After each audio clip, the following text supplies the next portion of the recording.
Hi there and welcome to InfoWorld. Today's video is about the deadly snipers of the world part 2. Let's start the video. On number 6 is Fedor Dyachenko. Fedor Trofimovich was a Ukrainian-born Russian Soviet sniper during World War II, credited with as many as 583 kills. He was born in the village of Veliki Krinky, now part of Hlobyn Rayon of Poltava Oblast. Dyachenko was one of the most effective snipers in the Red Army during World War II. He was granted the status of Hero of the Soviet Union in 1944. He retired from the Soviet Army in 1962 with the rank of Major. He lived in Leningrad, working as a senior engineer at the Kirov plant. Dyachenko died on August 8, 1995 and is buried in the city's Kovalevsky Cemetery. Next on this list is Fyodor Matveyevich. Fyodor Matveyevich was a Soviet sniper during World War II, credited with 429 kills. Nominated for the title Hero of the Soviet Union in 1944 after tallying his first 420 sniper kills, but rejected for unclear reasons. He was belatedly awarded the title in May 1965,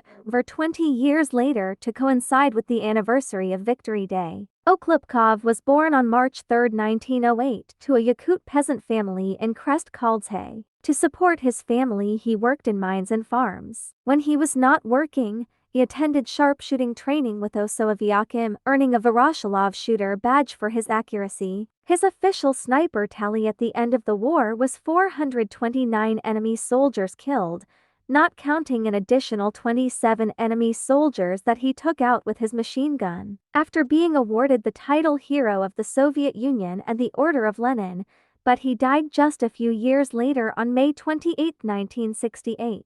Coming up next is Stepan Petrenko, Soviet sniper during the Second World War with 422 confirmed kills. He was awarded the SHU or Hero of the Soviet Union Award. On number 9 is Francis Pegamagabo. Francis Pegamagabo and 2 bars was an Ojibwe soldier, politician and activist in Canada. He was the most highly decorated Indigenous soldier in Canadian military history and the most effective sniper of the First World War. 3 times awarded the Military Medal and seriously wounded, he was an expert marksman and scout, credited with killing 378 Germans and capturing 300 more using the much-maligned Ross rifle. Later in life, he served as chief and a counselor for the Wasauksing First Nation. Born on March 9, 1891, he had left school at the age of 12 and worked at lumber camps and fishing camps. He eventually became a Marine firefighter. By the time of his discharge, he had served in the appointment of Sergeant Major and had been awarded the 1914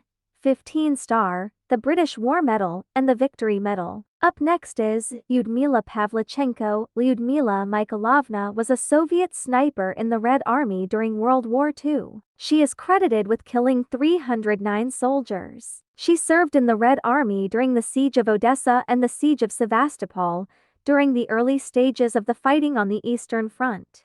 After she was injured in battle by a mortar shell, she was evacuated to Moscow. Lyudmila Belova was born in Bila Tserkva na Kyiv. In Kiev, she joined an Osoaviakim shooting club, developed into an amateur sharpshooter and earned her Voroshilov sharpshooter badge and a marksman certificate. In June 1941, Pavlichenko was aged 25 in her 4th year studying history at Kiev University when Nazi Germany began its invasion of the Soviet Union. She was finally accepted into the army as a sniper and assigned to the Red Army's 25th Rifle Division. There, she became one of 2,000 female snipers in the Red Army, of whom about 500 survived the war. Although she was assigned a combat role, she was issued with just a fragmentation grenade because of weapons shortages. On August 8, 1941, a fallen comrade handed her his Mosin Nagant Model 1891 bolt-action rifle. Pavlichenko then shot her first 2 enemies and proved herself to her comrades. She described the event as her baptism of fire because that was when she officially became a sniper. When the war ended, Pavlichenko finished her education at Kiev University and began a career as a historian.